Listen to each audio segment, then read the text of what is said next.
মাননীয় প্রধানমন্ত্রী, আপনি চেয়েছিলেন এটা সুস্থ জাতি গঠন হোক, ক্রীড়ায়, সংস্কৃতিতে এবং আরেকটি ভাষায়, অর্থাৎ বাংলা ইংরেজির পাশাপাশি তৃতীয় একটি ভাষায় আমাদের সন্তানরা পারদর্শী হোক। এদেশের সমস্ত শিক্ষার্থী তাদের দুই হাতকে কর্মের হাতে পরিণত করুক। আপনি চেয়েছিলেন নির্বাচনী ইশতেহারে, আপনি সেটা প্রতিফলন করেছেন এবং আমাদের 31 দফার তার প্রতিফলন আছে। সেটা বাস্তবায়নের জন্য আজকে মাত্র 3 মাস, 3.5 মাস এই সরকারের বয়স হয়েছে। আপনি বাস্তবায়িত করে ফেলেছেন প্রায় অর্ধেক। এটা হচ্ছে তার নমুনা।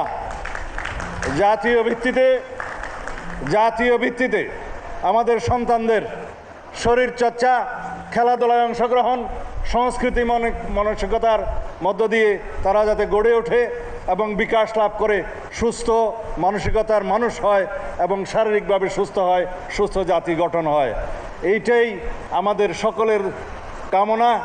কিন্তু বাস্তবায়ন করে যাচ্ছেন আপনি আপনার নির্বাচনী ম্যানিফেস্টোর মধ্য দিয়ে, বরাদ্দের মধ্য দিয়ে এবং শিক্ষা ব্যবস্থায় তার নির্ধারিত কর্মসূচি প্রণয়নের মধ্য দিয়ে। আপনি বলেছেন যে আমাদের সন্তানরা যে কোনো একটা ক্রীড়ায় অংশগ্রহণ করবে তার পছন্দ মতো, যে কোনো একটি কারিগরি ট্রেডে প্রশিক্ষণে প্রশিক্ষিত হবে তার ইচ্ছা মতো, এবং যে কোনো একটি সাংস্কৃতিক চর্চায় সে অংশগ্রহণ করবে, বাংলা ইংরেজির পাশাপাশি আরেকটি তৃতীয় ভাষা শিখবে। সব কিছুই আপনি প্রণয়ন করেছেন, নীতিমালায় এনেছেন, কার্যকর করেছেন, বাজেটে বরাদ্দ দিয়েছেন, অনুশীলন শুরু হয়েছে।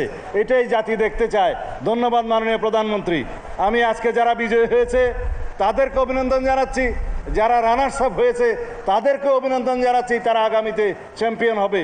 যারা তৃতীয় হয়েছে, চতুর্থ হয়েছে তাদেরকে অভিনন্দন জানাচ্ছি। সবাইকে অভিনন্দন জানাচ্ছি যারা প্রাথমিক পর্যায়ে, মাঠ পর্যায়ে থেকে কেন্দ্র পর্যন্ত যারা খেলাধুলায় অংশগ্রহণ করেছে তাদের সবাইকে অভিনন্দন জানাচ্ছি। যারা খেলা উপভোগ করে দেখে তাদেরকে অনুপ্রাণিত করেছে, উৎসাহিত করেছে, তাদের সকলকেও ধন্যবাদ জানাচ্ছি। ধন্যবাদ মাননীয় প্রধানমন্ত্রী।